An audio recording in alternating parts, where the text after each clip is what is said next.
அனைவருக்குமே வணக்கம். சற்று முன் கிடைத்திருக்கக்கூடிய ஒரு மிக மிக முக்கியமான செய்தி ஒன்று வெளியாகியுள்ளது. சற்று முன் திருமாவுக்கு நீதிபதி வழங்கிய தீர்ப்பு பரபரப்பு இது மாதிரி செய்திகள் வெளியாக இருக்குது. நேற்று முன்தினம் பார்த்தீங்கன்னா சதுரடியாக உயர்நீதிமன்றத்தில் அருகே வழக்கறிஞர் பார்த்தீங்கன்னா அதிரடியாக ஸ்கூட்டர் பார்த்தீங்கன்னா வந்திருந்த நிலையில் திடீர்னு பார்த்தீங்கன்னா பின்னே வந்த திருமாவளவனுடைய கார் அவர் மீது இடித்து அவர் பார்த்தீங்கன்னா கீழே விழுந்த சம்பவம். அவர் கேட்ட உங்களுக்கு சரிவு இருக்கா அப்படின்ற மாதிரி பார்த்தீங்கன்னா அந்த வழக்கறிஞர் கேட்ட நிலையில் சதுரடியாக அங்கிருந்த விசிகாவுடைய நிர்வாகிகள் பார்த்தீங்கன்னா அவர் மீது தாக்குதல் ஈடுபட்டிருக்காங்க. சங்கு வழக்கறிஞர்களுக்கும் திருமாவளவன் அவர்களுக்கும் இடையே பார்த்தீங்கன்னா ஒரு மிகப்பெரிய கலவரங்கள் ஏற்பட்டிருக்கு. இந்த கலவரத்தின் அடிப்படையில் அங்கே அவருடைய ஸ்கூட்டரை பார்த்தீங்கன்னா திரும்ப பிடிங்கி அவர் ஸ்கூட்டரை ஒரு பக்கம் தள்ளி ஒரு ஸ்கூட்டர் பார்த்தீங்கன்னா ஒரு மிகப்பெரிய சேதம் அடைஞ்சிருக்கு. இருந்தாலுமே இந்த வாதத்தின் மீது அடாவடித்தனம் பார்த்தீங்கன்னா நடத்தியிருக்காங்க.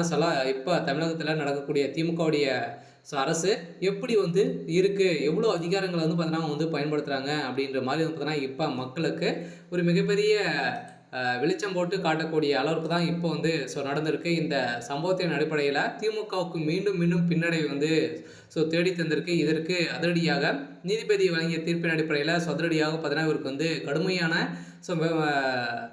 தண்டனை வழங்கணும். இவருக்கு 10 ஆண்டு கால தண்டனை கிரிமினல் வழக்கு போடப்படணும் அப்படின்ற மாதிரி இவர் மீது நிறைய குற்றச்சாட்டுகளாக வந்திருக்கு.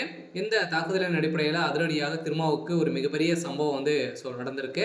பார்த்தீங்கன்னா சென்னை உயர்நீதிமன்றம் அருகே நடைபெற்ற தகராறு குறித்து விசிக தலைவர் திருமாவளவன் விளக்கம் அளித்துள்ளார். உச்சநீதிமன்ற தலைமை நீதிபதி PR கவாய் மீது காலனை வீசி முயன்ற வழக்கறிஞர் ராகேஷ் கிஷோர் மீது வன்கொடுமை தடுப்பு சட்டம் உள்ளிட்ட பிரிவுகளது கீழ் நடவடிக்கை எடுக்க வலியுறுத்தி சென்னை உயர்நீதிமன்ற அருகே வழக்கறிஞர் நேற்று முன்தினம் ஆர்ப்பாட்டத்தில் ஈடுபட்டு இருந்தாங்க.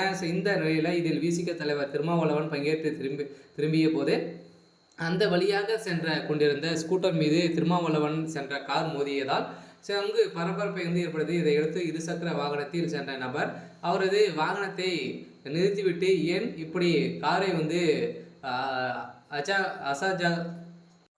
ஜாகிரதையாக நீங்கள் கவனக்குறையாக நீங்கள் ஓட்டுறீங்க அப்படின்ற மாதிரி கண்டித்து பேசியிருந்தார். இருந்தாலும் இதை எடுத்து பார்த்தீங்கன்னா அவர் மீண்டும் திடீர் சலசலப்பை ஏற்படுத்தியிருந்தார். இது தொடர்பாக திருமாவளவன் முகநூல் நேரலையில் பேசியாவது வேண்டும் என்று வாக்குறுதிகள் பார்த்தீங்கன்னா அவங்க கொடுத்திருந்த நிலையில் அதன் வண்டியை நிறுத்திவிட்டு வேண்டுமென்றே வாக்குவாதத்தில் ஈடுபட்ட நிலையில் சங்கு அவரை தாக்கிய சம்பவம் பரபரப்பை ஏற்படுத்தியது. இந்த நிலையில் தான் சதுரடியாக திருமாவளவனுடைய கதை ஒட்டுமொத்தமாக முடிய போகுது. இருந்தாலுமே என்ன நடக்க போகுது அப்படின்றத நம்ம வெயிட் பண்ணி பார்க்கலாம். இது மாதிரி செய்திகளை தெரிஞ்சுக்கணும் அப்படின்னா மறக்காமல் நம்மளுடைய சேனலை சப்ஸ்கிரைப் பண்ணி சப்போர்ட் பண்ணுங்கள். தேங்க்யூ.